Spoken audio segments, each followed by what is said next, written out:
당장 내년에 개통하는 곳들인데 거래가 정상적인 시장이었다면 이제 시세 그리고 호가들이 굉장히 높아졌을 거예요. 근데 다른 지역과 마찬가지로 이제 보합 혹은 급매들이 나오고 있는 장이어서 저는 이런 지역들 좀 유심히 살펴보시고 시세 보시고 하시면 오히려 굉장히 좋을 것 같아요.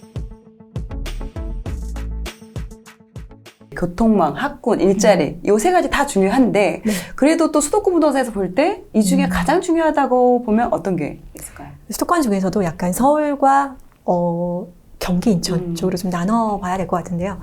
서울은 기존의 모든 인프라들이 또 많이 풍부하고 뭐 학군도 그렇지만 뭐 교통망도 그렇고 뭐 상권도 그렇고 굉장히 좀 우수한 입지들이 많이 있죠. 근데 경기권이나 인천 같은 경우에는 특히나 교통망이 단연 중요합니다. 굉장히 큰 영향을, 집값에 굉장히 많은 부분에 영향을 미치고, 결국은 그 경기권이나 그 인천의 지역들에, 일자리가 풍부한 지역들이 많이 없어요. 서울도 마찬가지예요. 서울도, 일자리가 풍부한 지역들 몇 군데 있고, 예를 들면 뭐 강동이라든지, 아니면 서울 내에서 어디가 있을까요? 뭐 은평이라든지, 뭐 노원이라든지 이런 쪽은 다 사실 베드타운이거든요. 그렇죠. 일자리로 얼마나 빠르게 들어갈 수 있느냐. 서울도 이런 정도가 서울 핵심지에서 약간 물리적으로 좀 지리적으로 먼 곳은 이런 어떤 일자리 접근성이 또 중요한 의미로 다가가는데 수도권은 더 그 비중이 크죠. 그래서 항상 수도권에서는 철도망, 이제 어떤 버스편도 중요하지만 철도망, 이 교통망에 대해서 좀 먼저 그러니까 우선순위를 두고 집을 매수하실 때 고려하셔야 되는 게 맞다라고 생각합니다. 네. 그렇다면 또 향후 3년 내 개통하고 착공을 시작하는 노선을 주목해야 한다. 네. 어제 제가 책에서 본 기억이 나는데 그럼 특별히 지금 좀 좋게 보는 그런 지역이 있으신가요? 이제 철도망이라는 게 그 집값에 영향을 미쳐요. 미치는데 과연 이 철도망의 호재가 내가 이 집을 보유하고 있는 동안 영향을 미치는가가 가장 중요한 맞아요. 거죠. 그러니까 지금 GTX EF 노선까지 있어요. 네네. 노선망은 대략 F까지. 나왔죠. 네. F까지 있죠. 근데 과연 그것이 내가 살아생전에 볼 수 있는가? 맞아요. 과연 이것들이 내가 집을 보유하고 있는 동안 영향을 미치는가를 생각해 봤을 때는 그렇지 않다라는 거죠. 그래서 결국은 가장 좋은 건 내가 이 집을 보유하고 있을 때 철도망이 개통을 한다든지 아니면은 뭐 착공을 한다든지 개통을 하면 가장 좋죠. 근데 이제 뭐 착공을 한다든지 이런 어떤 가까운 미래에 영향을 미칠 수 있는 요소들이 굉장히 중요하거든요. 그렇게 따지면 2022년 현재 기준으로 해서 올해는 또 개통한 노선들이 또 있었어요. 올해는 신분당선이 연장했죠. 신사까지 연장했고 그리고 올해 또 그 신림선이 연장했습니다. 너무 좋더라고요. 신림선 신설됐고, 그리고, 하반기에 될지 모르겠지만 계속 미뤄지고 있는데, 하반기 때 서해선의 일부 구간이 부천 쪽에서 이제 원종까지 개통을 하게 돼요. 그래서 이런 노선들은 당장 이제 영향을 미치는 노선인데, 사실 이게 양날의 검과 같이 이런 개통이 임박하면 이제 시세에 또 많이 반영이 되는 것도 비싸서. 있죠. 예, 이 적정 시기, 타이밍을 이제 선점하는 것들이 굉장히 중요하긴 한데 내년에 또 이제 개통하는 노선들을 살펴볼 필요는 있을 거예요. 그래서 내년에 8호선이 연장됩니다. 강동구 선사, 암사역까지 현재 이제 종점인데, 암사역에서 이제 선사역, 한강을 바로 건너요. 한강을 건너서 구리 쪽으로 3개 노선, 3개 정류장. 그러니까 구리가 굉장히 작은, 구리 면적이 그 31개 경기권, 시군 중에서 면적이 가장 작아요.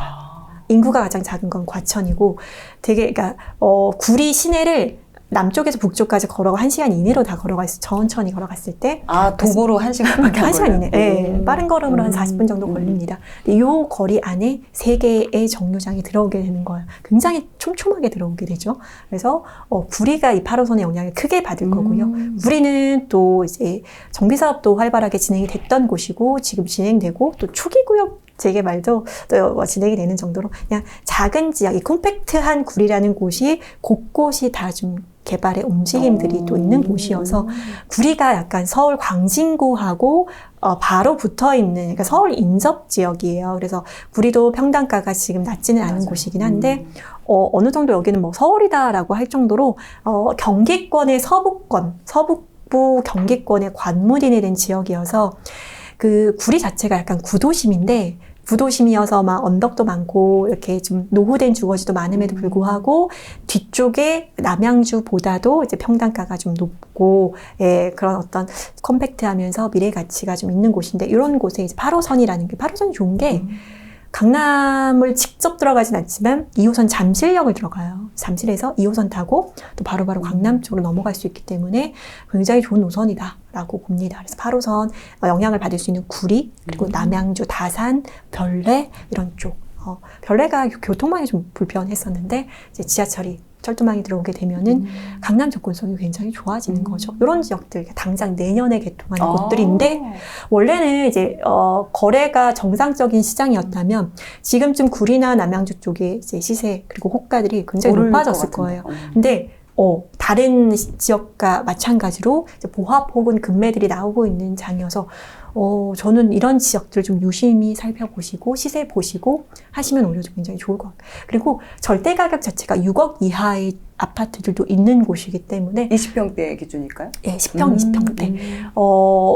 신혼부부 분들이 이제 6억 이하의 주택에서 보금자리 대출 받으신다든지 이렇게 하면은 한정된 예산 안에서 미래 가치가 있고 거주 여건도 좋은 예, 이런 지역들을 주택 마련하실 수가 있거든요. 예, 좀 관심 가져보시면 좋을 것 같습니다. 8호선 일단 있고요.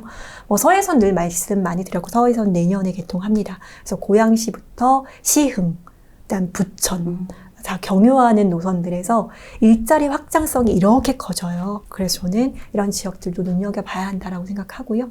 이런 지역도 마찬가지로 시흥이 지금 택지지구가 많이 있는데 이런 택지지구 예를 들면 장현이나 은계가 입주가 다 마무리가 되면서 시세가 이렇게 눌렸어요. 이제 한 바퀴 돌면, 보통은 이런 택지지구가 한 바퀴 돈다고 하죠. 2년 거주하고 나면 거래가 활성화가 되는데 지금 그 시점인데 거래가 안 되다 보니까 급한 매물들 이렇게 시세 호가가 떨어지고 있는데 이런 지역들이 또 교통망과 맞물리면서 일자리, 마곡, 여의도, 강남으로 굉장히 빠르게 접근할 수 있는 일자리 선택권이 이제 확장되기 때문에 이런 곳들은 주춤하고 있을 때 예를 들면 장현 같은 경우에 실거래 최고가가 8억대 거래됐었는데 지금은 6억대, 7억대 후 이렇게 급한 매물 6억대 후반 7억까지 이렇게 나오기 때문에 저는 이제 하락기가 온다고 해도 이게 6억 이하로 내려갈 수는 없는 곳들이거든요. 그래서 오히려 이런 쪽일 때, 이런 시기일 때 조금 교통 호재와 맞물리는 곳들 잘 찾아보시면 좋을 거라고 생각합니다. 또 요즘 또 3호선, 또 7호선 연자, 요것도 관심 많으시더라고요. 그렇죠. 이제 3호선 같은 경우에 최근에 뜨끈뜨끈합니다. 최근에 보통 이제 3기 신도시라고 했을 경우에 GTX가 많이 들어가요. 왕숙 같은 경우도 이제 GTX B 노선, 그 다음에 창릉도 GTX A 노선, GTX 노선을 품고 있는 곳들이 많이 있는데, 계양이나 아니면 대장이나 이런 곳들을 GTX D 노선 경유하고 이런 곳들이 있는데, 교산 신도시가 규모가 굉장히 크고 입지가 굉장히 좋은데, 어떻게 보면 하남 미사보다도 입지가 좋다라고 할 수 있는 이런 곳인데, 교통망 이제 GTX는 들어가지 않고 GTX만큼 꽤 좋은 3호선이 연장됩니다. 네, 지금 일반 지하철 중에서 서울 내에서 종점을 두고 있는 노선이 많잖아요. 많지 않은데 이제 그것도 송파 3호선이 오금역, 네, 송파에 네네. 딱 머물러 있죠. 그래서 얘가 지금 언제쯤 어디로 연장될까 했었는데 아니나 다를까 이제 교산 쪽으로 연결이 됩니다. 연장이 되는데 송파 오금에서 이게 어부지리로 걸린 지역이 있어요. 어디요? 가밀. 가밀. 하남 가밀이, 그러니까 이게 하남 가밀이 이제 교산 앞쪽에 이렇게 위치하고 있어요. 가밀은 어떻게 보면 거의 송파 생활권, 하남의 색채는 거의 없고 송파 생활권인데 오금에서 이렇게 가밀 중심 상업지로를 딱 거쳐서 교산으로 올라가게 되는 거예요. 그래서 하남 시청역까지 이제 3호선이 오금에서 하남 시청역까지 약 한 11km 좀 넘게 그래서 연장이 될 예정인데 예비 타당성 통과했어요. 예를 들어서 근데 예타 통과에도 시간은 걸리긴 합니다. 네, 오래 걸리기는 하는데 어쨌든 이제 예타를 교통망이 한 번 오르고 두 번, 세 번 이렇게 오르는데 일단 예타 통과했다. 한번 조금 반응이 있습니다. 지금과 같은 시장에서는 거래량 자체가 없으니까 큰 의미는 없는데 일단 예타를 통과했고 착공을 하고 이제 공사기가 이제 이제 개통을 하고 개통 이후에 그 편의시설을 누리고 또 계속 이렇게 올라가는 단계들이 있는데 일단 예비 타당성 통과를 했다. 그래서 이 교산지구를 이렇게 경유하면서 하남 시청역으로 올라가는 노선인데 이 노선이 꽤 굉장히 좋은 노선이에요. 그래서 3호선 타고 송파로 와서 강남까지 이렇게 가게 되는 노선이어서 교산 신도시에는 날개를 달아줄 수 있는 노선이다. 라는 거죠. 근데 아까도 말씀드렸지만 이 노선이 3년 후에 어떤 내가 집을 마련할 때 큰 영향을 미치지는 못할 교산 신도시 내에서는 뭐 지금 할 수 있는 게 없으니까. 근데 가밀에는 영향을 미칩니다. 하남 가밀이 지금 매매가 되는 단지들이 크게 많지는 않은데 지금 의뢰 쪽하고 하남 가밀하고 시세가 연동되는데 의뢰 쪽도 지금 의뢰시사전이 그러니까 착공을 못하고 있어요. 착공 아마 올해 12월 경에 착공을 목표로 하고 있는데 의뢰가 의뢰신사선 착공을 못하고 있어서 이웃 동네인 가밀도 이제 의뢰 시세하고 연동돼서 조금 주춤하고 있는데 가밀이 요 정도 위치에 이런 시세면 좀 괜찮지 않은가라고 생각하고 있었는데 이제 3호선 예비타당성 통과가 되어서 좀 저도 일단은 시세를 트래킹은 하고 있습니다. 이런 식으로 살기도 좋고 또 신축이고 교통망의 호재와 생활권도 여기 단지 차로 5분 거리에 올림픽 선수촌 아파트가 있어요. 근데 이 올림픽 선수촌 아파트 같은 경우에는 지금 최고가에서 좀 조정돼서 한 23억 정도의 국민 병영이 거래가 되고 있어요. 전용 84가? 네. 30평대가. 23억 정도의 거래가 되고 있는데 가밀 같은 경우에는 금매로 나온 것들이 11억 정도. 절반이네요. 그러니까 네. 이렇게 시세가 기울어져 있다라고 보는 거죠. 이런 지역들이 지금 시세 왜곡이 약간 일어나고 있는 곳들이 지금 있어요. 여러 가지 그 택지 지구의 상황이라든지 이런 여러 가지 그 지역 개별적 특성 때문에도 그렇고 그런 것 때문에 왜곡이 좀 예를 들면 입주 물량이 많은 그런 어떤 지역이라든지 시세 왜곡이 이렇게 일어나거든요. 그런 것들을 잘 트래킹 하셔가지고 이제 선택하시면 참 좋을 거라고 생각합니다. 당장 3년 이내에 영향을 미칠 수 있는 이런 노선들은 예를 들면 내년에 개통할 수 있는 이런 뭐 서해선이라든지 8호선 그리고 향후에 굉장히 가치 있는 노선이라면 뭐 3호선이 연장된다든지 아니면 7호선이 뭐 인천 청라 쪽으로 그리고 양주 쪽으로 의정부 거쳐서 양주 쪽으로 연장되는데 이런 노선들은 항상 학습이 되어 있어야 되겠죠.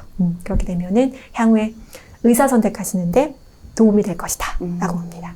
근데 저희가 또 이제 교통 호재를 볼 때 좀 의문이 드는 게, 이게 또 도대체 언제 진행이 될지. 그리고 네. 또 이제 이게 진행하다 보면 땅을 파다가 문화재가 또 나오면 나오죠. 또 올스탑이 되면서 또 네네네. 한참을 또 기다려야 되는 상황이 네. 되니까 어떤 점을 좀 주의해서 봐야 될까요? 그래서 이제 교통망도 굉장히 좀 보수적으로 보셔야 돼요. 그래서 우리처럼 이제 불인이 분들이 가장 그 염두에 두셔야 하는 게 예를 들면 뭐 전년도에 제 4차 국가철도망 계획이 이제 발표가 됐어요. 7월경에 이제 확정이 됐는데 거기에 언급되는 노선도 굉장히 많이 있어요. 많이 있고 뭐 수도권 내에서도 뭐 제2경인선, 신구로선, 뭐 많은 노선, 강북 횡단선도 또 우리 있었죠. 이런 노선들이 있는데 결국은 조금 전에 말씀드린 것처럼 언제 개통되니 이 초점을 맞춘다면, 그러니까 이 호재로 당하지 않을 수 있을 거라고 생각해요. 그러니까 언제 개통되니, 실현 가능성이 있니, 내가 이 물건을 보유했을 경우에 영향을 미치는가를 정확하게 좀 보수적으로 생각하신다면 이 호재에 당하지 않으실 수가 있을 것 같습니다. 자, 그럼 이제 교통망 호재에 대해서 어떻게 보면 또 이제 그걸 또 어떻게 좀 접근을 해보고, 불인이라면 특히나 교통 호재에 대해서 네. 어떻게 접근해야 될지, 왜냐면 또 오래 걸리기도 하고 이런 부분이 그렇죠. 있어서 그러는데 좀 구체적으로 좀 말씀해 주실 수 있을까요? 집을 마련한다라는 게 보통 난 2년 살 거야 혹은 4년 거주할 거야 나 여기는 평생 뼈를 묻지 이렇게 뭔가 딱 결정해놓고 집을 매수하지는 않으세요. 그래서 살다 보면 좋으니까 계속 살고 살다 보니 또 불편해서 혹은 뭐 여러 가지 뭐 직장에 이동했다라든지 뭐 이런 것 때문에 생각했던 기간보다는 조금 짧게 살고 이사를 해야 된다든지 이런 경우가 있어요. 그래서 교통망의 호재도 일단은 신혼부부라든지 뭔가 그러니까 어떤 그 가족의 그 라이프 사이클에 큰 영향을 받지 않는 분들은 이제 좀 자주자주 이동하시는 경우가 있어요. 그래서 예를 들면은 뭐 이런 거 있죠. 그 GTX 호재에 대해서 굉장히 고민하세요. 고양시에 내가 거주하는데 일산에 거주합니다. 그래서 GTX A가 개통한다는데 내가 이 개통 호재를 보고 이사를 해야 되는 것이 아닌가라고 고민들 많이 하세요. 그런 것 같아요. 이제 이미 거주하고 계신 분들 중에서 굳이 GTX A는 좀 나아요. 근데 GTX B 같은 경우는 사실 좀 개통 시기가 아직은 좀 네. 많이 있잖아요. 근데 만약에 일산에 내가 거주하시는 분들이라면 자녀를 교육하면서 예를 들면 후곡학원가, 뭐 백마학원가 이런 데에서 거주하고 있습니다. 근데 보통 그런 포지션들은 어떻냐면 길게 긴 호흡으로 거주하세요. 보통 한 8년, 10년 자녀 교육 끝날 때까지 계속 거주하시기 때문에 이런 경우에 대해서는 뭐 교통망의 호재는 내가 살고 있는 동안 영향을 받을 수 있겠죠. GTX 개통할 수 있어요. 근데 이렇게 긴 호흡으로 자녀 교육을 우선시하고 들어가신 분들은 그게 우선인 것 같아요. 자녀 교육이 먼저이고 교통망은 보너스다라고 생각하고 가셔야지, 여기에 GTX가 내가 개통하니까 내가 10년 거주하면 개통하겠지? 이렇게 생각하지 마시고, 내가 여기에 10년 정도 자녀 교육하면서 10년 정도 거주해야 되는데, GTX까지 개통이 된다고? 그럼 여기 플러스 알파네? 이런 식으로 약간 교통망의 우선순위를 먼저 둘 것인가, 나중에 둘 것인가를 각각의 이제 개인적인 상황에 따라서 맞추시면 되게 좋을 것 같고요. 그리고 이제, 이런 거, 그러니까 서해선 같은 경우도 있잖아요. 서해선이 또 고양시에 있어요. 그러면은 GTX는 조금 개통 시기가 좀 늦어질 수 있어요. 이제 GTX A가 단계별로 진행을 한다고 하잖아요. 그래서 개통이 조금 늦어질 수 있는데 또 하나의 이런 어떤 서해선이라는 보너스를 보고 들어간다면 이거는 또 이제 내년에 또 개통하잖아요. 그러니까 단기적인 교통망의 호재, 그다음에 장기적인 교통망의 호재 있으니까 예를 들면은 내가 짧게 거주할 것 같아. 2년 거주하고 상급지 더 갈아탈 거야 라고 한다면 이 서해선 호재에 있는 곳으로 더 가까이 집을 선택하시면 좋을 것 같아요. 서해선은 단기간에 실현되는 호재이니까 서해선 라인으로 집을 선택하시고 나는 자녀 교육하면서 GTX A 호재까지 볼 수 있을 것 같아 라고 한다면 GTX A가 조금 더 가깝고 학원가 이용이 편리한 이런 집을 선택하시면 되고, 이렇게 각각의 교통망의 호재의 장기, 단기에 맞게 그리고 우리 가족의 라이프 사이클에 맞게 그 맞는 접점을 골라내시면 좋을 것 같습니다. 일단 호재는 있어서 좀 보너스적인 부분이 네, 더 강하고, 그것 맞아요. 때문에 무리하게 이사를 간다거나 하기에는 좀 선택하는데 좀 리스크가 있는 것 같고요. 지금같이 오히려 하락장일 때는 네. 교통 호재가 있어도 크게 가격에 영향을 끼치지 않다 보니까 오히려 지금 이럴 때 관심을 갖는 게 더 좋지 않을까, 맞습니다. 그런 생각이 또 듭니다. 지금 또 이제 교통에 대해서 말씀을 해주셨는데 지방 부동산 또 한번 여쭤보도록 하겠습니다. 지방 부동산은 수도권과 좀 같은 기준으로 봐야 될까요? 지방이 되게 재미있는 것이 수도권하고는 또 다른 기준으로 입지 분석을 하게 되더라고요. 그래서 중요하게 생각해야 하는 요소가 조금 달라요. 포인트가. 수도권은 기본적으로 교통망이 굉장히 중요해요. 직주 근접, 일자리 이런 것들이 굉장히 중요해서 교통망도 중요하고 학군도 중요한데, 이런 어떤 가장 중점적인 요소가 수도권에서는 교통망이 조금 더 더 중요하게 생각해야 되는 요소라고 한다면, 지방 같은 경우는 아무래도 자차를 활용하거나 버스편을 활용한 이런 일자리 접근이 있다 보니까 철도망이라기보다는 오히려 이 지역 내에서 대장 지역이 어디인가, 즉 학군. 첫 번째 학군이 굉장히 중요하고요. 그다음 두 번째로는 그래서 거기 시청이 어딨어? 구청이 어딨어? 이렇게 관공서. 그 지역 내에서 뭔가 인프라가 밀집되어 있는 곳이라는 거잖아요. 인프라가 밀집되어 있다는 게 지방 내에서는 특히나 일자리가 더 몰려있는 지역이라 보니까 학군과 그리고 일자리가 교통보다는 조금 더 우선 해야 할 요소이기도 하고요. 그리고 요즘에는 또 지방 곳곳에 새로운 택지지구들이 또 많이 조성이 되고 있잖아요. 그래서 이런 택지지구가 기존 그런 어떤 그 인프라가 훌륭한 이런 관공서 밀집 지역들을 시세 역전하는, 그리고 또 관공서가 이 택지지구로 이전을 또 해요. 맞아요. 옮기기도 합니다. 중심에 이렇게 옮겨오는 곳들도 있잖아요. 그래서 그 지역 내에서 내가 대장 지역이야 라고 이제 계속 머물러 있는 것도 조심하셔야 되는 부분이, 이 지역의 흐름이 어떻게 가고 있나, 중심이 이동하고 있나, 이런 부분도 좀 보셔야 되는 거죠. 신규 택지지구가 조성이 되면서 내가 이 핵심지에 있었는데 요곳이 이제 이런 어떤 관공서나 어떤 신축 아파트 이런 것들이 이제 인프라가 이동하지는 않는지에 대해서도 항상 주의를 기울이시면서 예민해져 있으셔야 되겠죠. 그래야지 먼저 이동하는 중심에 선점하실 수가 있는 거고요. 그래서 약간 수도권하고 지방하고 재미있는 게 좀 포인트가 좀 다른 것 같아요. 맞아요. 네. 특히 수도권만 이제 사시는 분들 같은 경우는 네. 지방을 보실 때 지방도 역세권 위주로 좀 전혀 다르죠. 네, 그러시는데 저 같은 경우도 지금 광주에 거주하고 있지만 저희 아이들이 지하철을 한 번도 안 타봤거든요. 광주에 있는 지하철을 이렇게 좀 다르다. 네, 지역별로 좀 맞습니다. 다르다라는 걸 좀 네. 아셔야 될 것 같습니다. 예를 들어서 지방을 좀 투자로 접근을 한다. 네.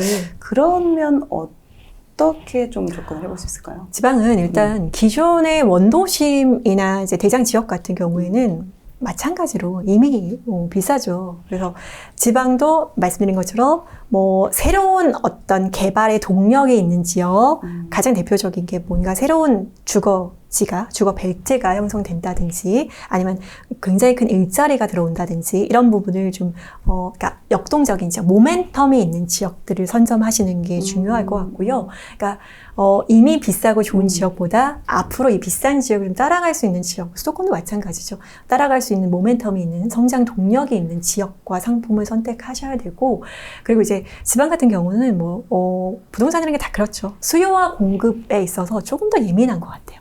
지방 같은 경우가. 그래서 수요와 공급, 과공급은 없는지, 그리고 인근지까지 같이 분석을 해야 되는 거죠. 그래서 지방 내에서 인접하고 있는 지역에 과공급은 없는지, 그리고 이 수요가 꾸준히 유지되고 있는지, 인구가 유입되든지 유출되든지 이런 어떤 거시적인 지역의 그런 분위기까지 조금 더 수도권은 기본적으로 어느 정도 수요가 좀 받쳐주는 지역이다 보니까 이런 어떤 수요 공급 당연히 영향을 미치긴 하지만 어느 정도 막 급격한 수요, 그러니까 공급의 증가라든지 이런 것 사실 공급이 증가해도 수도권 같은 경우는 어느 정도 외부에서 좀 받쳐주는 그런 경향이 있어요. 들어오죠. 유입되죠. 그렇게 되는데 지방 같은 경우 특히나 중소도시 같은 경우에는 수요와 공급에 굉장히 예민해서 이 부분을 좀 중점적으로 보셔야 됩니다. 정리하자면 모멘텀, 성장 동력이 있는 곳으로 선택을 하셔야 되고, 그러니까 대장을 따라갈 수 있는 지역, 그리고 수요와 공급에 있어서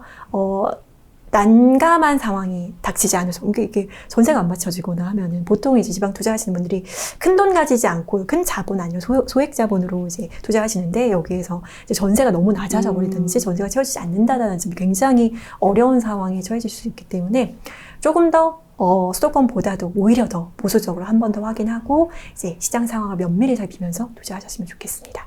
확실히 접근하는 게 수도권 같은 경우는 입지가 좋다라는 게 어느 정도 누구나 다 알고 있는 부분인 거고 네. 또 교통 우선순위 두면 되기 때문에 오히려 좀 선택하는 데서 좀 더 나을 수 있는데 지방 같은 경우는 각 지방의 색도 있고 맞아요. 그리고 교통이 아니라 다른 부분들에 영향을 미쳐서 또한 중심지가 또 이동할 수 있다는 그런 부분이 있어서 더 좀 공부를 해야 되는 시작이 아닌가 지방 투자하시는 분들이 보통 내 지역 아닌 분들, 그러니까 외지인 분들이 투자 많이 하시잖아요. 그 지역 분들도 당연히 투자를 하시지만, 그래서 잘 모르고 투자하시는 경우가 굉장히 많이 있습니다. 맞습니다. 네.